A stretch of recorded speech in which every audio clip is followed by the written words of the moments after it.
حضرت مفتی امین صاحب پالنپوری دامت برکاتہم العالیہ نے فرمایا کہ حضرت قاری طیب صاحب رحمت اللہ علیہ نے ہمیں یہ واقعہ سناتے ہوئے فرمایا کہ کیا تم جانتے ہو دیوبند کو دیوبند کیوں کہتے ہیں؟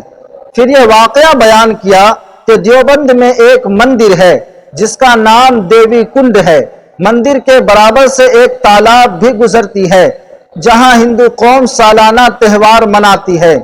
وہ مندر آج بھی موجود ہے جہاں ہندو قوم سالانہ تہوار مناتی ہے، لیکن آج کل اس علاقے کا نام چمار چودس ہے۔ صدیوں پہلے اس مندر میں یہ رواج تھا کہ تہوار کے موقع پر ایک لڑکی کو بنا سوار کر مندر میں رات کو چھوڑ دیا جاتا اور صبح وہ لڑکی غائب ہو جاتی تھی۔ ہندوؤں کا کہنا تھا کہ لڑکی کو دیوی لے جاتی ہے، اس وجہ سے سب لوگ پریشان بھی تھے، لیکن مرتا کیا نہ کرتا۔ لوگوں میں لڑکی دینے کی باری لگی ہوئی تھی کہ فلاں سال تم لڑکی دو گے اور فلاں سال تم دو گے۔ ایک مرتبہ اس سرزمین یعنی دیوبند سے ایک مسلمان مسافر کا گزر ہوا۔ رات ہونے کی وجہ سے وہ مسلمان مسافر وہیں کسی ہندو کے یہاں قیام پذیر ہو گیا۔ اس وقت تہوار کا زمانہ تھا۔ وہ مسلمان مسافر جس ہندو کے یہاں قیام پذیر ہوا تھا، اس سال لڑکی دینے کی باری اسی ہندو کی تھی جس کے ایک ہی لڑکی تھی، جس وجہ سے پورا گھر رنج و غم میں مبتلا تھا۔ اس مسلمان نے رنج و غم کی وجہ معلوم کی تو اسے ساری تفصیلات گھر والے نے بتلایا کہ یہ ماجرا ہے۔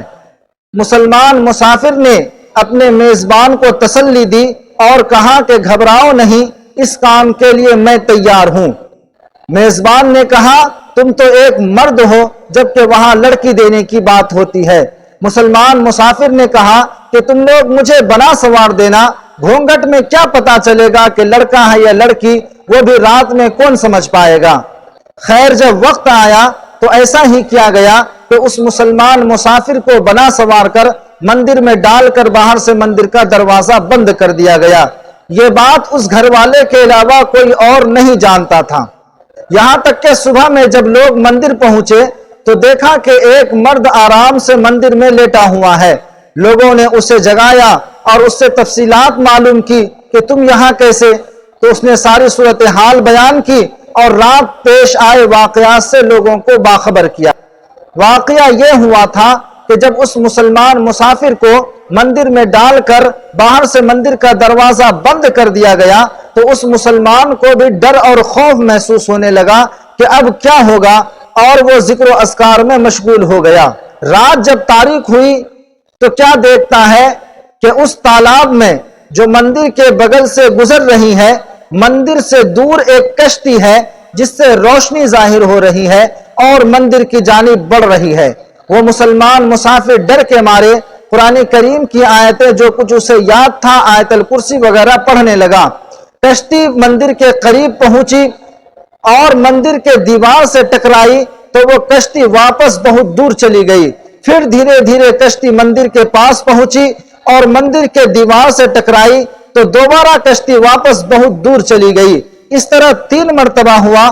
وہ مسلمان مسافر مسلسل قرآن کریم کی تلاوت کرتا رہا، یہاں تک کہ جب 4تھی بار کشتی مندر کے دیوار سے ٹکرائی تو کشتی ٹوٹ کر تالاب میں ڈوب گئی۔ پھر وہ مسلمان آرام سے سو گیا، یہاں تک کہ صبح لوگوں نے اسے جگایا۔ اسی دن سے اس سرزمین کا نام دیوبند پڑ گیا کہ اس دیو کو جو لڑکیوں کو لے جاتا تھا اسے دفن کر دیا گیا۔